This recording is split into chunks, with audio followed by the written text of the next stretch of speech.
It is time for episode 4 of the Sharps Report here. Matt Perrault with you, and we are really psyched to be joined.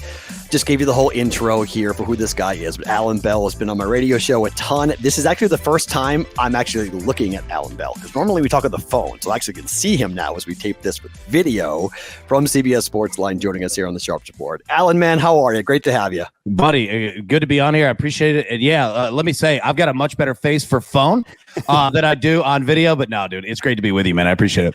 I always say this, I chose the right career, right? I mean, I would not have gone far in television. So I'm very happy with my radio decision to stay on away from cameras as much as possible. But 2021, we got to tape everything now. So everything's video and audio. Well, let me start with this. Give me your bio, okay? Because I stumbled upon you, I'm not really sure, a couple of years ago, and you're a fantastic follow on Twitter. You're awesome to have on the radio, obviously, and you do a wonderful job with CBS. But when did this start for you? When did you transition fully into full-time sports gambling content? Totally, man. So about 7-8 years ago, I joined up at 24/7 Sports to start NFL coverage over there, because it was really all like recruiting in college, right? And they wanted to expand into professional sports. So I went over there, started it with me and one other guy. He ended up leaving, and then we just kind of built that thing up. And then I'd say about 6 years into that, CBS Sports ended up purchasing 24/7. So when we kind of merged all these groups together, they wanted to keep, 24/7 strictly college, which made sense, like for the branding. And then, kind of me and some other guys that were on the professional side, they were like, hey, let's figure out where everybody's best. Because CBS is a great company, and they're like, look, we're not getting rid of anyone. Like, let's find other areas. We've got pockets, right?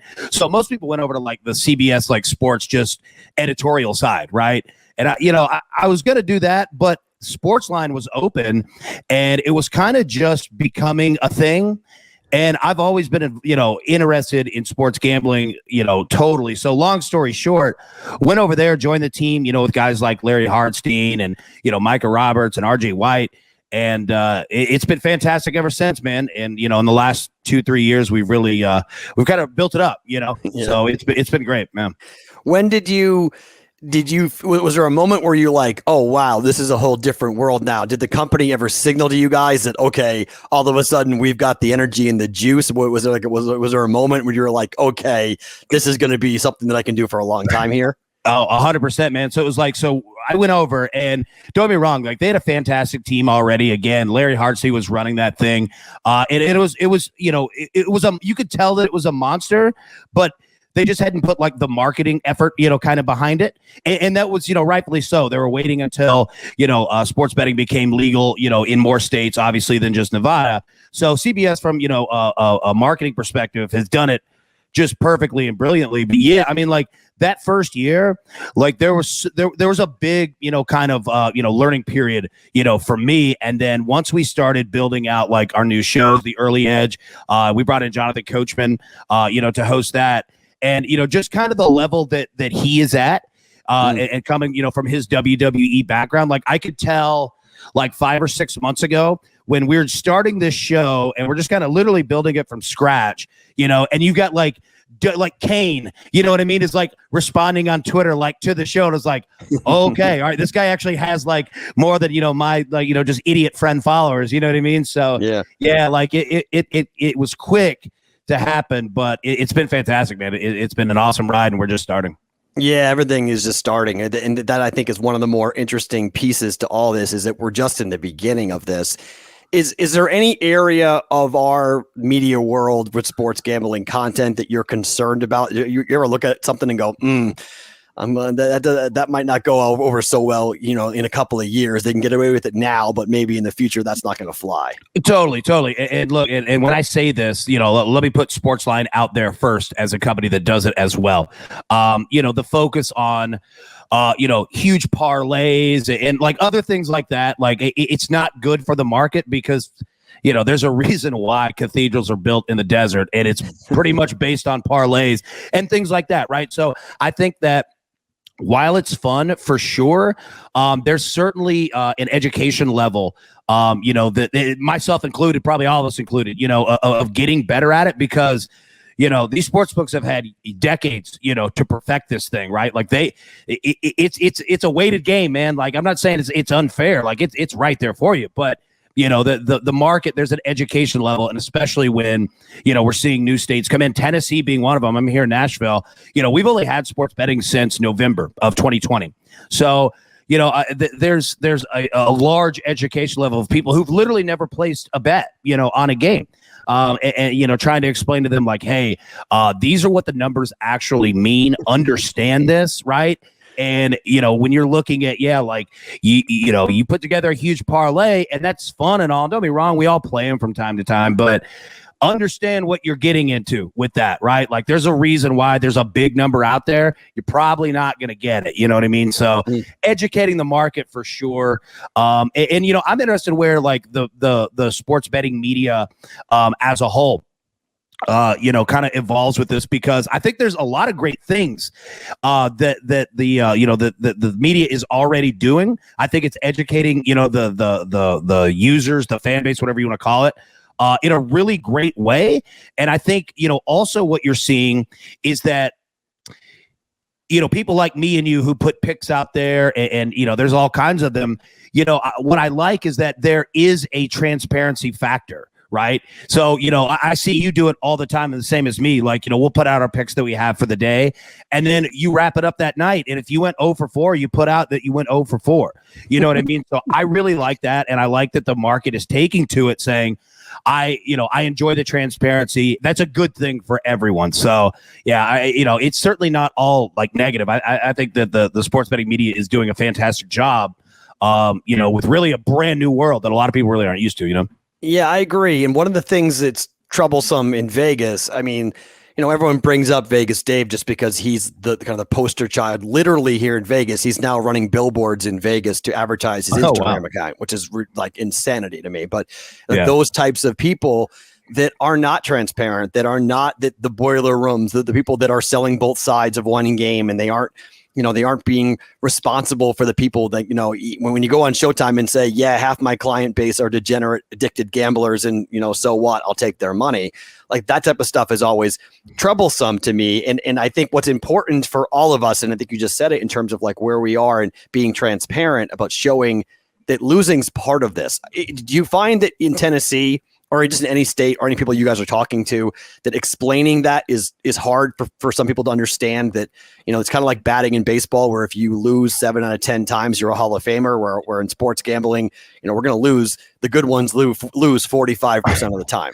Yeah, no, I'll say this. I think a lot of people have taken to it. They understand that, in the beginning, right? And 100% they get it, but where it comes is, and I'm sure you've seen the same thing, like, say, last night, let's just say that, I had 3 games. I did. I'm just saying, for example, right. And, the same people that we've been talking to, saying, hey, understand this.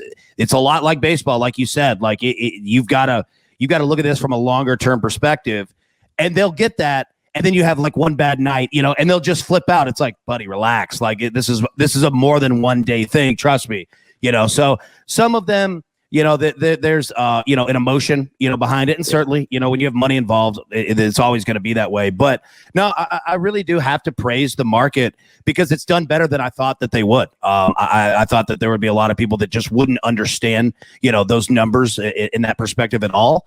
And they have, and they totally get it. And also, what I see a lot of as well in our early edge community, they'll bring up, when we'll do like a live show, we'll have like a chat going. They'll bring up guys like you, guys, all over, different cappers, and they're saying, hey, they're looking at this, they're looking at this. And I love it. Like, I love embracing it, because one, like, we're all one kind of big community against the book, so to say, so like, I love that, in the fact that, that we don't have media that are like planting flags, like, no, this guy, he sucks. Like, you don't see that, you know what I mean? Yeah. Like, they might not acknowledge other cappers or other companies, but I like the ones that do. Todd Furman is another guy. Like, I really enjoy his Twitter, following him, and just his education level. And he'll talk about different books. He'll talk about different cappers and everything. And I love that, because it's all about like one large community, and how can we all, do the best that we can. If you're, hitting 3-4 days in a row on baseball picks, well, buddy, I want to ride your picks. You know what I'm saying? So it's like, let me put that out there. Like Peralt is crushing it right now. Like, go take a look at him. So I like that the media market does that. And I like that the user base does that as well, because I think it's good, for the business as a whole. Yeah, Todd was the first guest we had when we started this long form podcast, and the reason is because I think he's the type of guy that I think I want our media people to be like. 100%. I want more people in the industry to be like Todd, and I looked up to him for years. I told him on the podcast. I mean, I've looked up to him for years, saying what you've done, how you've built your following, and how you represent yourself publicly is really an example for how a lot of us should be going. But how do you deal with the fact that there are people out there, and this is not a knock. It's going to sound like I'm trying to knock somebody, but I'm not trying to knock somebody. But they're young, they're inexperienced, they're attractive, and they're out there putting picks out on behalf of a sports book that turn people off because they're either fading them because they're losing money or they don't trust them. Like, how do you deal with the books hiring media people when the picks that they're given really their record doesn't matter? They don't. The books don't care. All they care about is the content. Yeah. So let me give a perfect example of that. You've covered sports for a long time. Do you remember like 5 years ago when NFL teams started really going heavy on their own editorial groups? Oh, yeah. Right? Like, I look at it like that, and you'll see things come out from it, and you're like, this is kind of odd. You know what I mean? Like, you are the group. You know what I'm saying? Now, I'm not saying that it's negative, positive, anything. It's just, it's different. So I think that certainly it's a smart marketing move from the book's perspective to do that. But I also think the good thing about it is this, and I say this all the time, whether people are involved in, they follow, politics on Twitter, they follow entertainment, they follow movies, whatever. The good thing about social media is that the market will quickly dictate what they're going to accept and what's not going to work. And you're seeing it to where we'll see books have their own people that come out, and then there's quickly transitioning to someone else, right? So, and I think a lot of that has to do with the market, probably, taking picks or whatever, and you get burned. And, they'll move quick. Like, that's the one thing, like this market is good, but you've got to be consistent, because people will move off of you very, very quickly and not come back. So it's certainly different. It's the Wild West right now, honestly. Like, if I were a book, I would absolutely be doing it too. I would certainly want to make sure that, I certainly get like pushing like the boost and different things that you have, like marketing those out there. But I would certainly want it to be, like you said, like, how would Todd Furman handle this? Right? Like, I really do think that he's the best in the business.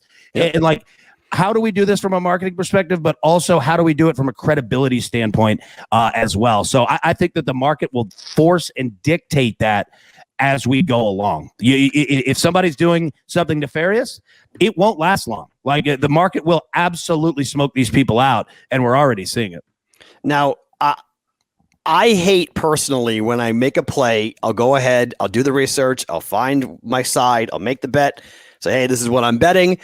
And then I see the book put an odds boost on it. I cringe every time. How do you feel about odds boosts from the books? Yeah, I don't like it either. Like, the same like thing that you're saying, because there's something there. The reason that they're pushing it, you're like, damn it. You know what I mean? Like, it would be the same as if, all the guys like you, that I follow, and I look at, everybody's picks for, say, today, for Major League Baseball slate tonight, right? And I look, and it's like, there's 4 of you that, I religiously, look at your picks every day. And all 4 of you are like on like the Angels over, you know what I mean? And it's like, oh, damn, like there's something here, So, from like a book boost perspective, I would say, and I say this to our users all the time, that just because it's put out there, it doesn't mean that it's good. And a lot of time it means that it's not good. So don't get persuaded in your brain like really quickly that, hey, this is good. Do your homework on it. Like anything else, do your homework, because some of them are. So they'll put some of them out there that are ridiculously good. But a lot of times, it's kind of like if you're shopping at a store and, they've got like, hey, if you buy a shirt, we've got a mystery box. That's the mystery box. Like, you don't know what's coming in that. So, yeah. No, I get told by bookmakers here all the time, because in Vegas, we don't have those things. We don't have odds boosts, but we have them everywhere else. And so, like, if I'm on a play and I'll say, I'm angry about that. And I'll have bookmaker friends of mine here in Vegas and say, you're paranoid. Just don't worry about it. And I'll go, well, and I'll say, well, wait, I don't understand because I'm watching these boosts. And so often these odds boosts aren't cashing. It's a trap. Yeah. They're laying a trap for the player. And he's like, yeah, but it all evens out in the end. It's all, you got to think long-term. Don't think. And I'm like, wait a minute. I'm like, if the book needs a side, wouldn't they just odds boost to get the other side? Because they know if you offer plus 150 on a minus 110 bet, people are going to bet the 150. Yeah. And they're like, well, I think you're overthinking it. I'm like, no, I'm not overthinking it. You guys are evil in a lot of ways. So I'm not, I don't trust you guys. I always tell my listeners, I don't trust the boost. It's not that they're not good or you can't take advantage of it. I just don't trust it. When it pops up on the screen, I'm like, why is that there? And we never know why.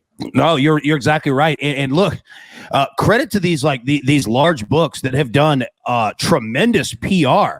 Like they're like friends, like with the sports bettors. You know what I mean? Like right. I was telling people, like when it was coming, like I said, it started in Tennessee in November of 2020. So for about 3 months leading into it, I would literally just do like little Zoom classes, right? With people. It's like, hey, if you have never placed a bet, jump on, grab a beer, like let's just sit and talk. Like I'm not, an expert by any means, but I could get you started. I'm better than, somebody brand new. Like I could teach you a couple things, right? And that was the thing that I was saying is I was like, these books are out to take your money. Like this is a business. You know what I mean? Like understand that first and foremost. And then we see, all these books come out, and they're like friends with the bettors. And like another thing, which I'm sure everybody's seen when they, do like bad beat refunds, et cetera, things like that.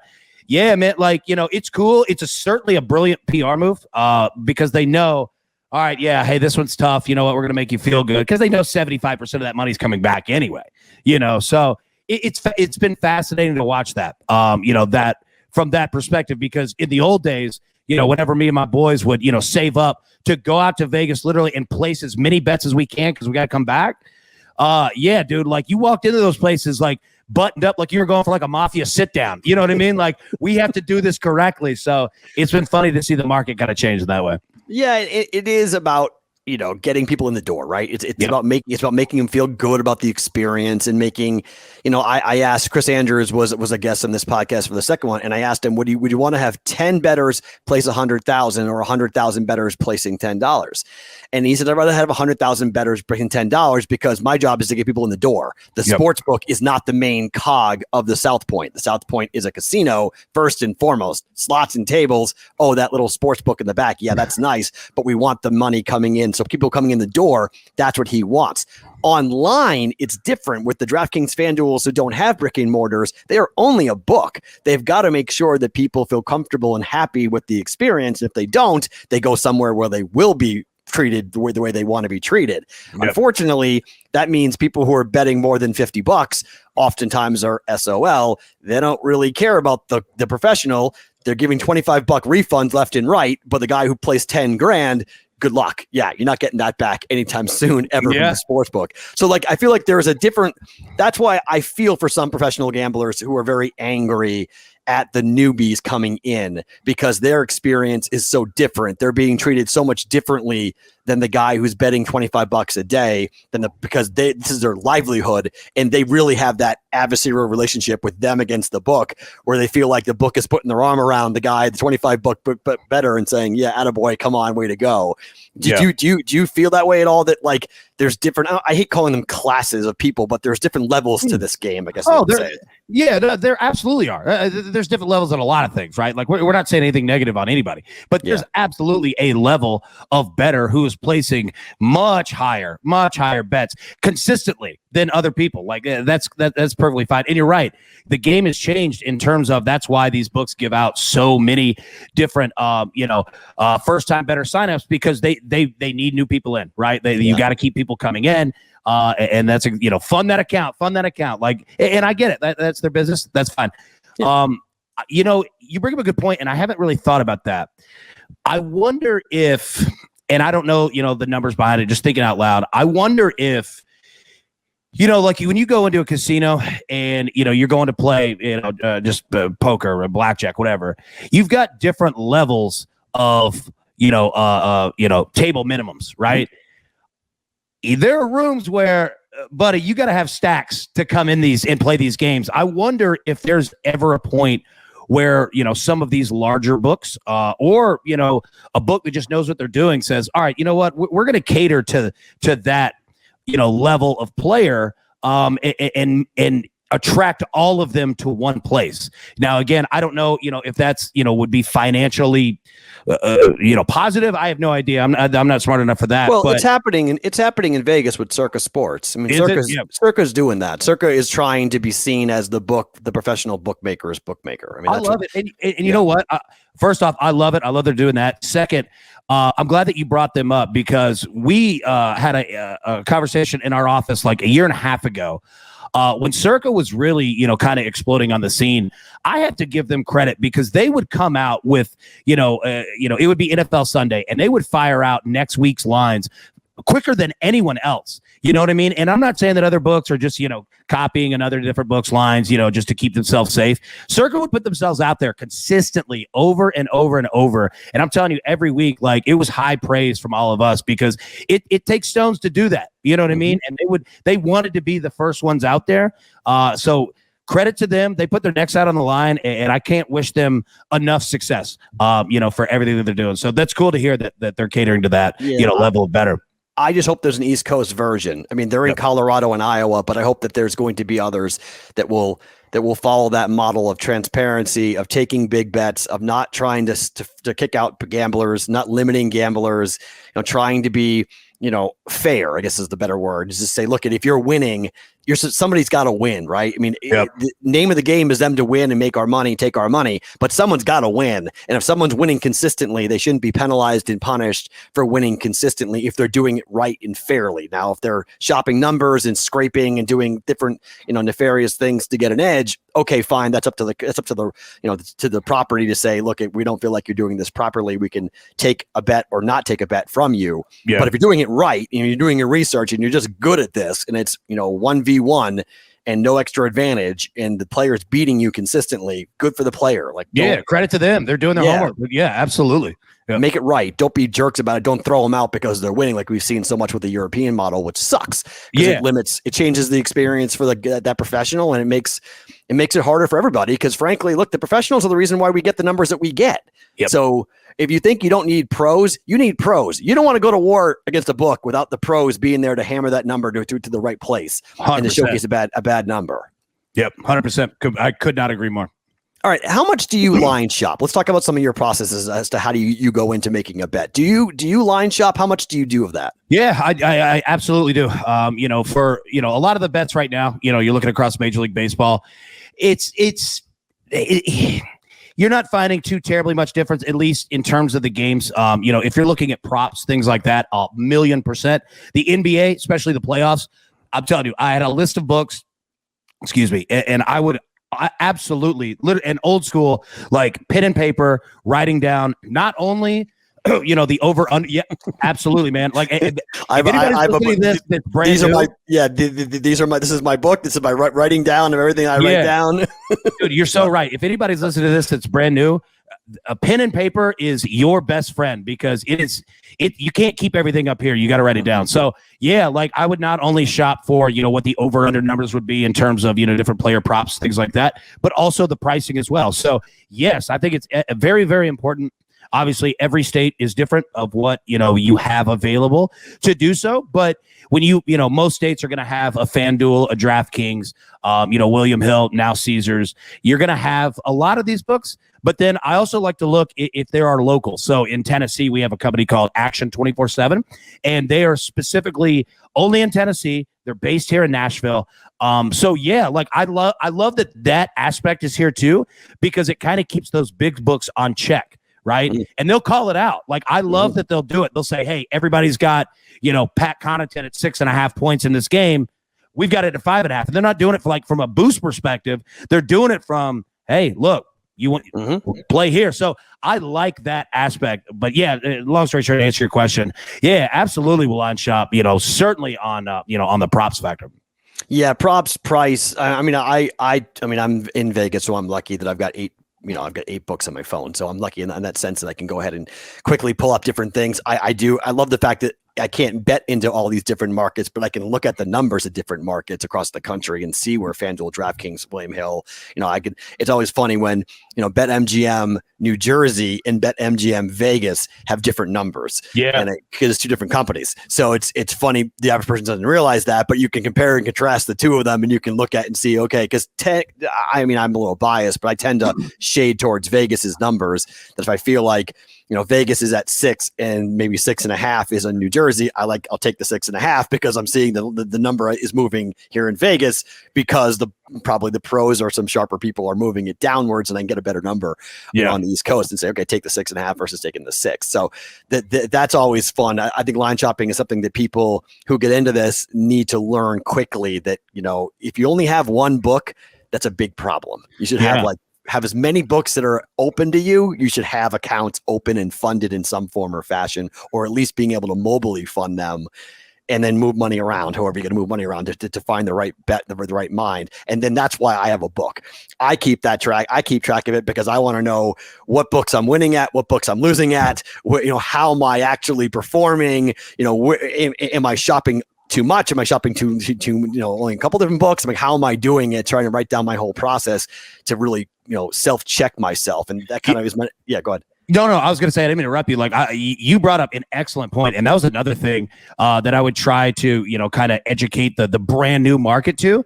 Is I was like, whether you want to write it down, whether you want to use an Excel file, whatever. I was like, track every single pick that you make every day, and I was like, break it down by sport. Major League Baseball, college basketball, college football, NFL, like literally you don't have to go crazy with it. Like you don't have to have a bunch of formulas. Like just write down what the pick was, did it, win, lose, and how close, were you, in terms of the spread, whatever.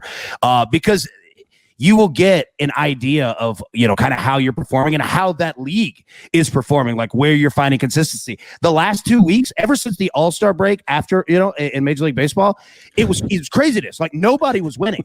Everybody, you, me, everybody, that I follow on Twitter, like every night it was like, dude, X, like because there was no consistency. Now we're starting to see it again, and everybody's starting to hit these picks again. So yeah, anybody out there that's brand new to it, like you are 1,000,000% correct, because you'll find those areas and you're like, maybe I ought to hold off on Major League Baseball for a week. Like, you know what I mean? Like maybe there's something here that I'm not hitting them. The people that I follow aren't hitting them. Like maybe I should just hold off and I could look at another sport. So yeah, I could not recommend that enough.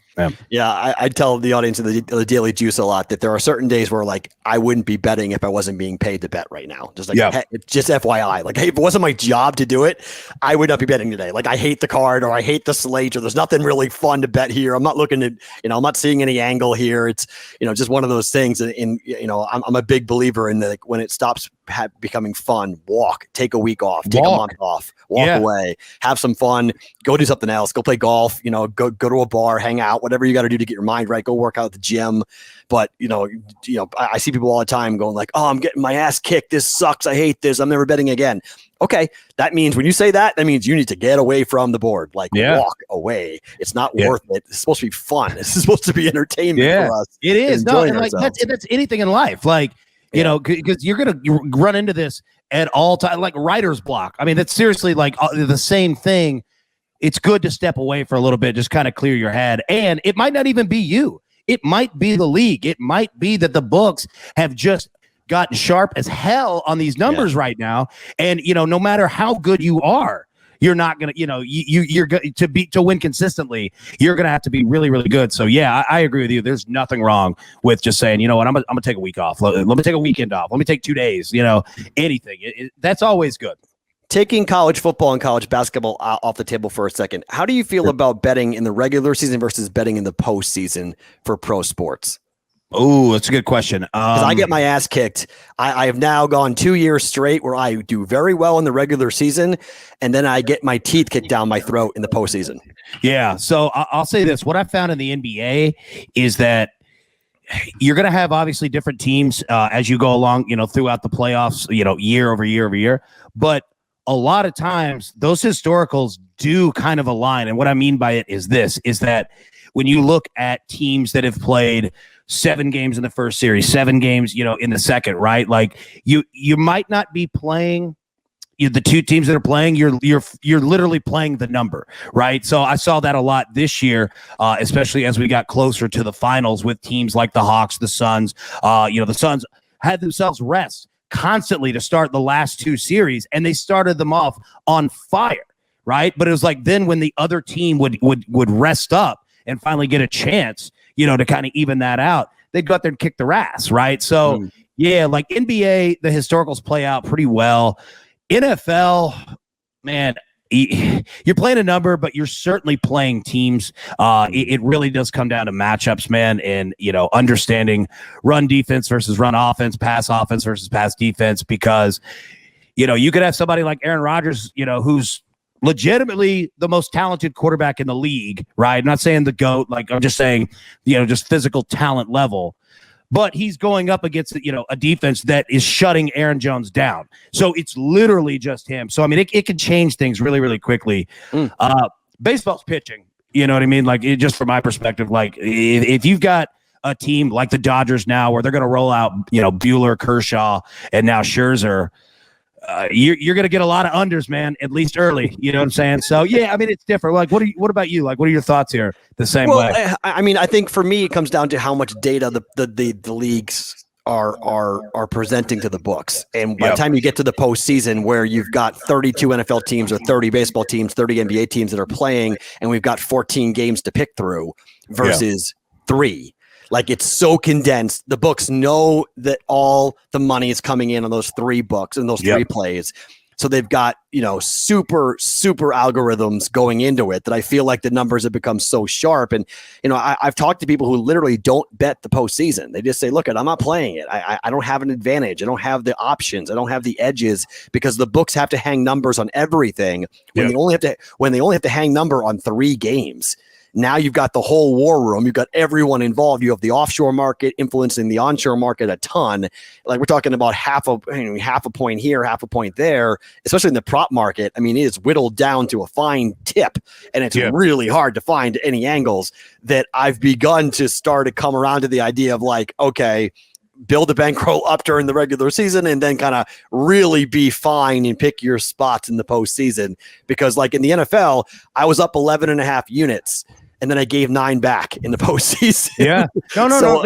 You bring up another great point. Like, these books, when there are a few games, like the NBA Finals, perfect example. Like you said, the war room, the entire room is all on this game. So you compare that to the first game of March Madness, where they probably don't have, I'm here in Nashville, they probably don't have a Belmont and Lipscomb guy, right? You know what I mean? But when you have the national championship, dude, that whole room is on, you know what I mean? Duke, Villanova, whoever, right? So, yeah, like, that's a great point, too, that a lot of people probably don't think about. That, it's already hard enough. This sport is already difficult enough. Now, when they've got all the sharks, just coming right at you, but it could get tight quick. Yeah, I agree. Well, this is a great springboard into the confidence conversation. So, like I mentioned, I was up 11.5 units in the NFL regular season, gave 9 back in the postseason. So I go to the Super Bowl, right? I'm getting my ass wailed on. I'm pissed off. I'm so mad at myself. I'm questioning everything. I'm like, this is awful. I'm giving all the money back that I made. I was feeling so so good about myself that I was so mad about what was happening. And then here comes the Super Bowl, right? So I make 8 plays on the Super Bowl.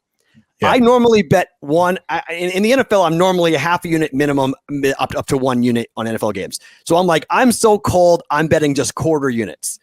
8 wagers, won them all. Wow. So instead of keeping to my normal half unit or unit and winning all the money back that I had just lost, instead I questioned myself, and I still look at that. I go, I went 8-0 in the Super Bowl, and I didn't win nearly the money that I should have won because I was afraid of putting that money out there, because you can't bet with scared money. And that's what I was doing in the Super Bowl because of what had just happened in the postseason. How do you handle that? If you're having a crisis, confidence crisis, how do you handle that? Well, it's tough. Like, I think it goes back to stepping away for a minute and not thinking about any of it and getting literally away, and then coming back, honestly, open-minded and saying, okay, I just want to find the best bet. If it is one bet on this game, I want to find the one bet. Right. Right. And I think, it's important. That's where having a budget, and that's where, trusting the numbers that you have out there of what you want to bet. And you say, look, okay, we'll just use $100 to keep it simple. I have $100 that I'm going to bet on this Super Bowl. So let me find the best bet, look around. Write down how many do I like, right? I like 5, but I really like 2 of them. Well, you know what? All right, my $100, I've already known in my head, if I lose all of it, it's fine. Like, that's what this is about. It's, we're good there. So as long as you know that you're okay, that if you lose all of them, it's no sweat. You've already, mapped it out. But keeping it simple, like I think that, finding, I know people that don't want to bet just one, because obviously you've got everything on one bet. But I also know people, look, I'm here in Tennessee. I've got a friend of mine who legitimately, he's not a Titans fan. He's actually a 49ers fan, but he's here and he watches every Titans game, right? And all he does, and he's a big bettor like us, like, bets a ton of games. In the NFL all season, he'll only bet one bet on the Titans every week. That's it. Doesn't bet any other teams, doesn't bet anything. He's like, look, I can get a feel on exactly who this team is by week 4. He's like, I know when they're going to stumble. I know when they're going to look good. There's obviously always going to be surprises, but he'll only play one, because he's like, look, the more bets that I put out there, the percentages of me being successful are going to go down, right? So everybody kind of has their own perspective on it. I would say have your budget, that you're comfortable with, and just keep it simple. Don't go overboard. Just keep it simple. And more times than not, you'll be okay, other than, oh, I like this. Like, that's where it could get out of hand. And if you're not writing them down, like you said, dude, it'll mess you up quick, man, because you're not thinking of like correlating bets. Like you're betting, the underdog, and then you're betting the over, and it's like, but buddy, these two don't align here. You know what I mean? So yeah, just kind of having a clear plan. It's a good point. Yeah, bankroll management's a monster. It's such an important piece of this whole thing. I often tell people, look, if I lost every dollar in my bankroll, my daughter's life, my wife's life, my life, nothing changes. So it's just like, you have to be able to be. This is money that you can throw away literally, and you're trying to win and trying to build the bankroll up, but you got to be comfortable with where you are. And if you're ever betting your mortgage, or you're betting your car payment, and you're trying to make child support payments based upon winning a bet, that's a bad place to be. Bad place to be. Yeah, you do not want to be there. All right, so you mentioned kind of keeping track in where we go with by week 4 of the NFL. Well, we're starting preseason football. So there was a commentator who wrote down on a piece of a video that I put out, and he said, who the hell bets preseason football? And I was like, well, me, for one thing. I bet preseason football. How do you feel about the NFL when it comes to betting on the preseason? Yeah, I'm with you. Like, one, it's fun. I enjoy it. 2, here's the hard part. And I'm sure that me, you, anybody that's in this, industry, the preseason has changed ever since COVID, right? And ever since the schedule changed, right? It used to be the old standard. You had 4 games. Starters played in the 3rd game, 2 to 3 quarters. And that's a game where you can at least find some consistency. Mm-hmm. Now, like this Hall of Fame game on Thursday, right? So the Cowboys and Steelers, like we know that starters, Dak and Roethlisberger, they might be out there literally a snap, maybe not even that, like nothing, right? So no. That going in. So yeah, I mean, that one's going to be tough. You better know these backups. But I will say this, you're looking at a game where the total is 32 or 33, something very low. Yeah, absolutely. Like bet the 100%. Under on all of these games. Yeah, 100%, because teams are, look at the Rams. All right. I think Sean McVay laid out the perfect explanation for these teams' thoughts in terms of preseason. So Cam Akers goes down the next day. In interviews, a reporter asked him, well, their new running back one, Daryl, from Memphis, right? They're like, how much is he going to play in the preseason? He goes, I promise you're not seeing him at all, right? Yep. So I think that's the new perspective. So knowing that, like, these are completely different situations, you got to have a little bit of an idea. But yeah, I mean, I'll do it for fun because it's fun for me. But yeah, I would definitely say to anybody out there, like, be careful, understand what you're getting into. This isn't week 1, week 16, NFL rosters. These are a lot of these guys playing aren't even going to be on the roster, in week one. So and people, I mean, like right now, the time of taping here, the number one total of a preseason game you can bet is 40. Just FYI. Okay, that's the highest. The lowest is 31.5. Yeah. These teams aren't scoring. These teams aren't running their offense. No. They just want to get in and get out. They want to play 3 games to be done with it, and they don't want to deal with anything. Travel brings the COVID concern in, obviously. You got teams that are somewhat vaccinated, some are fully, some aren't at all. Like, it's just, there's a lot of uncertainty right now going into this year. And that's kind of the next question I want to talk about is, how are you going to approach the forfeit angle? How are you going to handle that if a team is potentially dealing with a COVID issue? The books haven't made a call yet as to, they're going to rule it. I found this out over the weekend, that if a game is forfeited, the actual final score will be 2-0. In college, it's 1-0. In the NFL, it's 2-0. So it doesn't really matter all that much, except if it's a 1.5 point line. And the books take bets on it, and they claim the NFL comes back and says it's 2-0. That's a cover for you if you've laid 1.5 points. So how will you approach this? Are you going to change anything? Just roll with the punches, or do you have a kind of a strategy to go into this year with COVID? Yeah, you ask a great question, and I don't think I have a full strategy yet, but I've definitely been thinking about it. And here's kind of where I've gone so far: is paying attention to the teams that, quite frankly, and look, I'm not making any political statement on it whatsoever. We're not going down that road. But the teams that are having issues getting their vaccination numbers up, I'm absolutely writing these teams down. The Vikings, we're seeing getting out of their quarterback room right now. The Bills, we've heard from them all offseason, which obviously we've heard from Cole Beasley, certainly. But Josh Allen's kind of in that market too, right? So I'm putting them down. The Washington football team, we've seen the issues, that Ron Rivera has been on them, to get vaccinated. So not that you can bank on any of that, because it can happen to any team, but I'm certainly paying attention to the teams that are, 90% and above, because for the most part, you probably don't have to necessarily worry about that unless something crazy happens. But these teams that are already having issues with it, they're gonna have these issues are gonna pop up.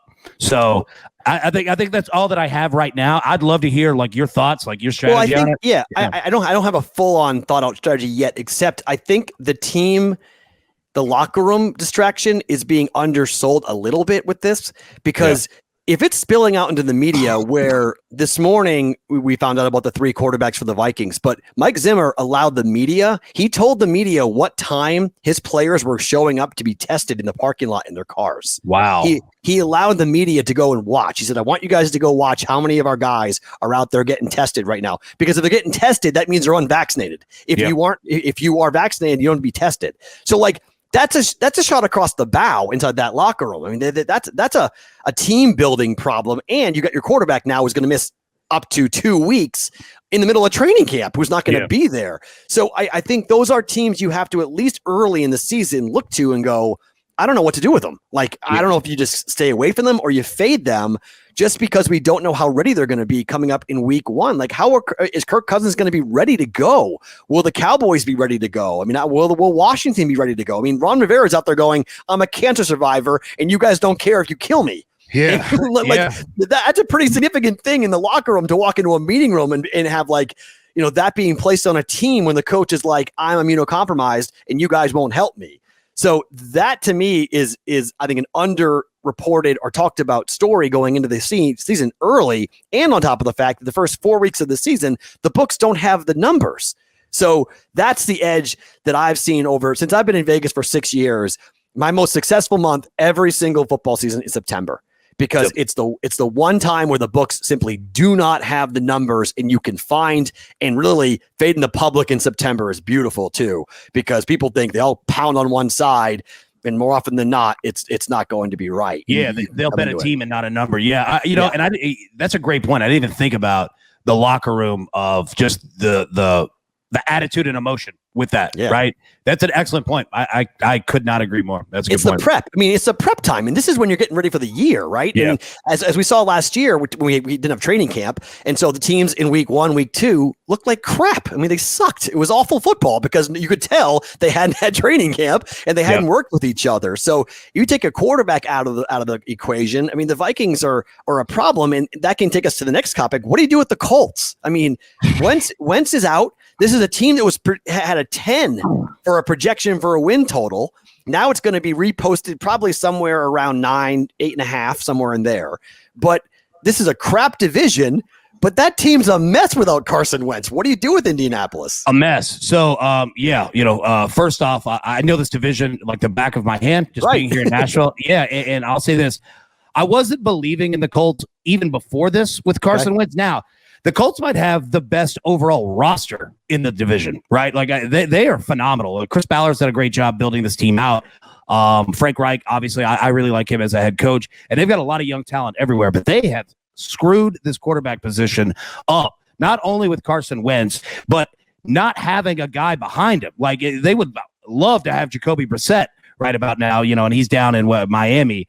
I was already on, the Titans to win this division just because I didn't like where they were going with Carson Wentz even before all this. You look at the Jaguars and Texans, they could be two of the worst teams in the NFL, both with brand new quarterbacks, both with brand new head coaches. Do not believe in them whatsoever. And you're looking at a Titans team who is not great, but they're pretty good. They won 11 games, and they won the division last year, right? Mm-hmm. With arguably the worst secondary defense in the history of the NFL. So, and they add somebody like Julio Jones, which I don't think Julio's going to be, some 24-year-old version of Julio Jones, but he'll help other guys get open, right? So, with the Colts, man, like I'm not buying into them whatsoever. I think if you look around try to find the correlating bets with this, right? So everybody's going to look to, Titans to win the division, which they've already jumped the fence now. I think they're like minus 120 or something. Yep. They were plus 160 before the news, and now they're all to minus 120. You probably lost the value there, but where you could find value is, say, the Titans, their win totals at 9. Okay. So first off, Mike Vrabel's been here 5 years. He's 4-0-1 to their over on win total. So he's never missed one. Ooh, I did not know that stat. That's a good great nugget stat right there. Absolutely. Yeah. And it's sitting at 9, and you're looking at a team who really honestly wasn't all that great last year, and they won 11 games. Yep. So you're looking at a division where they're going to play the Jaguars twice, they're going to play the Texans twice, they're going to play the Colts twice, right? That's 6 games. Like if they win 5 of those games, now you only need 4 wins for a push, right? And you're talking about 12 more games to win 4 of them. So I think that could be a good correlating bet with it. I also think in, say, week 1, like Carson Wentz is not going to be ready to go. Even if he's walking back in, they're not going to throw him out there. So whatever they do, if they go with Eason, if they go with Ellinger, if they make a trade for like Mariota, which would be weird, but if they, something like that, I might not bet the game, with Seattle, but I'm certainly going to look at Jonathan Taylor's prop numbers because they're going to run the hell out of the ball, right? So I think looking at those correlating bets, at least early, that's probably where you're going to make your money because it makes absolute sense, especially for a conservative style coach like Frank Reich, where he's like, we just need to get the hell out of here without more injuries. You know what I'm saying? Like just run the damn ball. So I think finding those correlating spots, like that's where you'll make your money for sure. I was stunned that when the books put the total back up for week 1 with Seattle, it was 52. They reopened it at 45. I was like, man, Wentz is worth a touchdown. Like that is, boy, that's a, 3 points is a monster move in the NFL. 7 is insanity. So obviously they are really concerned with Indy's ability to move the football and score points this season, no matter who's going to be the quarterback for them. And I think, best case scenario, he's back mid-September. Worst case is, mid-October for him. But this is a broken foot that he needs 2 weeks of doing nothing, and then Yeah. 2 to 4 weeks, and they'll evaluate him after 2 to 4 weeks. So I think the whole thing, Indy might be playing for the number one pick next year. It's going to be a disaster. It's going to keep going because, I mean, you look at Wentz, like, one, he uses his feet, because he doesn't have great pocket presence. Granted, Philly wasn't helping him out there last year, but right. I mean, he uses his feet. Like, he doesn't use a tight end as a safety valve. He uses his feet to get out. So that's already issue number one. Issue number two, he's not that good at it to begin with, right? And now you're doing it with, a foot, ankle, whatever that you just had surgery on. I think this thing is going to linger for a long time, and I don't care. There's no way that they're rolling out here with Jacob Eason or Sam Ehlinger. They might. It's not going to go well for them. But then they're also a conservative team to where, okay, you've already got this Wentz contract that you want to now get out of probably, but are you going to now get rid of draft picks and you're going to pay somebody like a Mariota or whoever? Like, you're kind of compounding this issue here. I don't know what they do, but I'm with you. Those first 4 weeks, it's going to be very, very brutal for them, man. It's going to be tough. All right, before we end it here, give me a couple of NFL bets that you like heading into this season. Is there a win total out there besides the Titans that you like? Yeah, so I do like the Bills. I think it's a 10.5, somewhere around there. I think that they're a solid team, and I don't see them falling apart in the locker room. I think that they're going to be, solid and kind of eat up that AFC East. I think they'll have more issues with Miami than they will with New England, to be completely honest with you. Yeah, honestly, man. Words. But I think Buffalo, I think that's a good one to look at. Look at San Francisco. If you could get them at 10, this Trey Lance kid might be for real. And even if he doesn't play, Garoppolo's got to play too, because he knows that he's out of here and he's got to play for a new team, whatever he's going to be next year. So I kind of roll with them. Also, I'll say another one. I'm buying into the Falcons over. I think it's 7. And so funny. Yeah, it's so funny. We just talked about this yesterday on my radio show. Because I had John Michaels is their sideline reporter, and he basically laid it out for me, and he basically walked me through the schedule, and I couldn't argue with any of his points. No, for them to win 8 games. And let me tell you this, and I'll give you another perspective on it. Okay, so their new head coach, Arthur Smith, he was the OC in Tennessee for the last 2 years, and has been with the organization, dude, for 10 years. Okay. So understand this. This is the type of person that they have. This guy, his dad started FedEx. They've got money. This guy could buy the team if they wanted to. Okay. So I say that jokingly, but I also say it as this. He legitimately started, just to get in football, started literally making coffee and copies for the team. Did not care.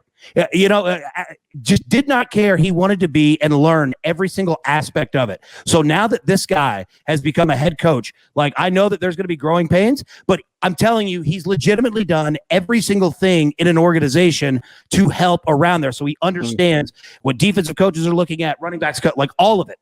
And he's a fantastic human being. And his offense, you saw what the Titans got better after Matt LaFleur with him. Matt Ryan's going to have a good season. Their offense going to have a season. They got to, fix some things on the defense. But, dude, I'm buying a little bit into that. And they're week 1. They're playing the Eagles. I think they're 3.5 point favorites. Hammer the hell out of that, because I'm telling you, Philly's got issues. I like Jalen Hurts. I like some of the pieces that they have. But now that Devontae Smith is hurt, dude. The Falcons, I'm telling you, the Falcons, they'll put up points. I guarantee you with that. Arthur Smith he's gonna load that. He's gonna load the ball up for sure. I haven't bet it yet, but it's on my list of things that I'm shopping around trying to find the best number on. But I think you're absolutely right about the Falcons, and it's one of those bets where the public's gonna go, the Falcons, they suck. It's how I feel about the Bengals. I bet over 6.5 for the Bengals, and people were like, oh, they suck. I'm like, guys. One, look at the schedule. As long as Burrow stays healthy, look, I covered Zach Taylor at Nebraska. I hate the head coach of the Bengals. It was the hardest thing was the bet on over for Zach Taylor.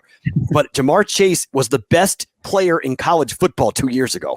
People forget what this kid is. He's insane. And you got Joe Burrow back, and as long as that knee is healthy, their receiving core is so good. Their offensive line is okay. I'll give it to you. A little nervous. but I just need 7 wins out of it. And I think the Pittsburgh Steelers, I mean, again, I may be on an island here, but I think the Steelers are going to have a rough year.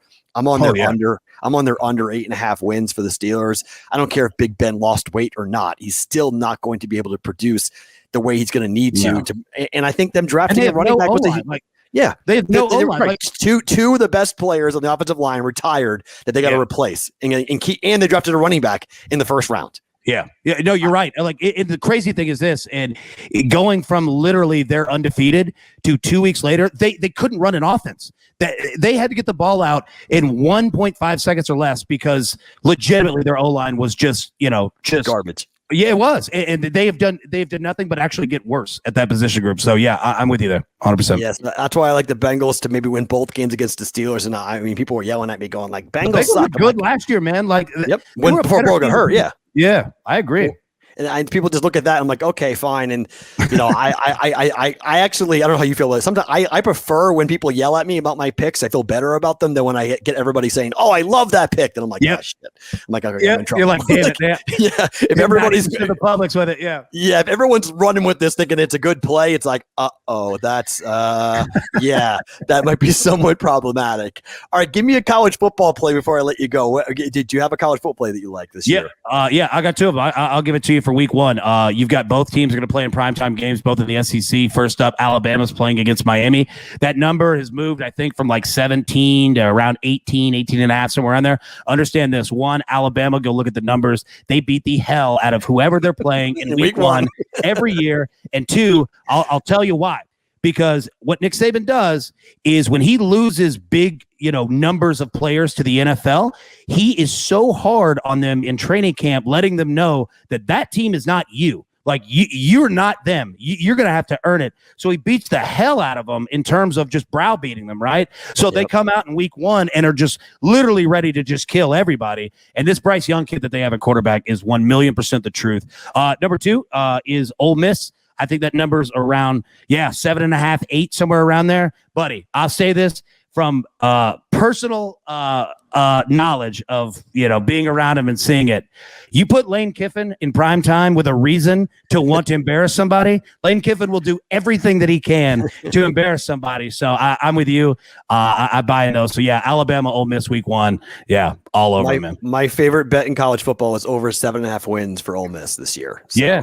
I'm all over it. Their offense is going to be solid, man. Like you said, like they got some defensive issues for sure, but Lane Kiffin with that offense, dude, they're going to do some things, man. Like he loves and cherishes it. He wants to. If he can put up 1,000, he'll put up 1,000, man, because it looks good for recruiting.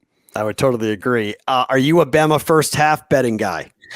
We'll find out. I think it depends on who the team is for sure. I think you got to take a look at, their defense because they lose a lot of players every year on that. So every, Alabama team is a little bit different. Last year, it took them some time to kind of get that defensive, just starting 11 playing well. So they would put up 1 trillion points, you know what I mean? But they'd give some points up too. But generally, it's hard to go against them.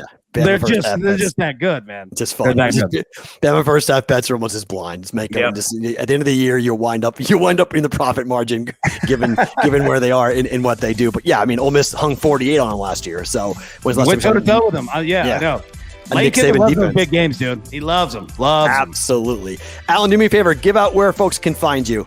Yeah, definitely. Sportsline.com. Obviously, CBS Sportsline. You can find us on there. Our show, The Early Edge, every morning, 10 minutes or less. We hit you with the best picks of the day, everything that you need. But find me at Twitter at AllanBell247, Sportsline.com. Thank you, man. Appreciate the time. Hey, appreciate you, buddy. Thanks so much for having me.